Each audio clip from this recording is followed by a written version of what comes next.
তোজাম্মেল হোসেন নামে একজন ব্যক্তির হত্যাকাণ্ড। তাকে তার ঠিকানা গাবতলী থানার দুর্গাহাটা ইউনিয়নের বটিয়া ভাঙ্গা নামক একটা স্থানে একটা বিয়ে বাড়িতে সে দাওয়াত খাওয়ার জন্য গিয়েছিল। দুপুরের দাওয়াত খেয়ে বিকেল 5:30টার দিকে যখন সে আসে, তার সঙ্গে নয়ন ছিল, আসাদুর রহমান আসাদ নামে আর একজন ব্যক্তি ছিলেন। তিনজন মিলে একটা মোটরসাইকেলে তারা আসতেছিলেন। এই মোটরসাইকেলের পথ আসামিরা রুদ্ধ করে ওই বটিয়া ভাঙ্গা নামক স্থানের চার মাথায়। সেখানে এই মোকদ্দমার আসামি বাবুল প্রামাণিক এবং আসামি মনিরুজ্জামান এলাইস মিশু এবং মানিক, এরা ওই তাদের হাতে যে ধারালো অস্ত্রশস্ত্র ছিল এগুলি দিয়ে ঘাড়ে এবং মাথায় কোপ মেরে তাকে গুরুতরভাবে জখমপ্রাপ্ত করে এবং মোটরসাইকেল থেকে সে পড়ে যায়।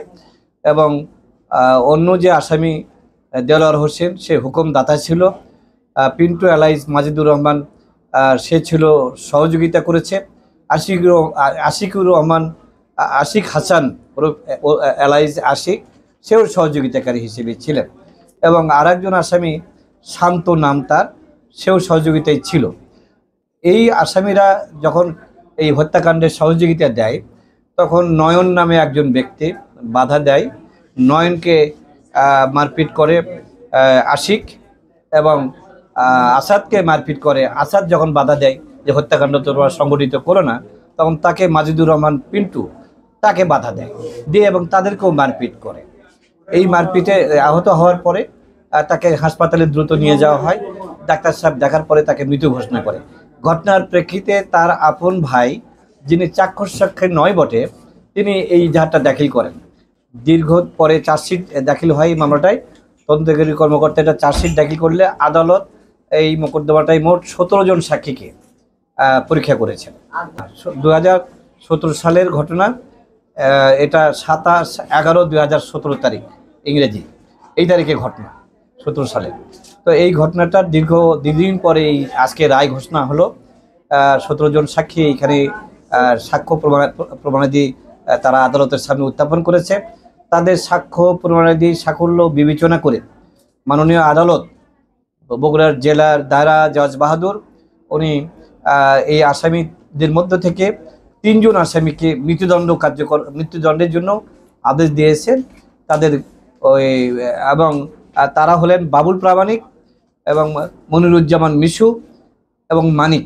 এই 3 জনের ফাঁসির আদেশ দিয়েছেন এবং সহায়তার জন্য, হত্যাকাণ্ডের সহায়তার জন্য শাস্তি দিয়েছেন যাবজ্জীবন মোহাম্মদ দেলোয়ার হোসেন দুলু, পিন্টু এলাইস মাজিদুর রহমান এবং আশিক হাসান এলাইস আশিক, এদের যাবজ্জীবন দিয়েছেন।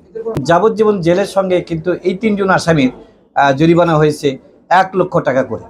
ফাঁসির আসামিদেরও 1 লক্ষ টাকা করে জরিমানা হয়েছে।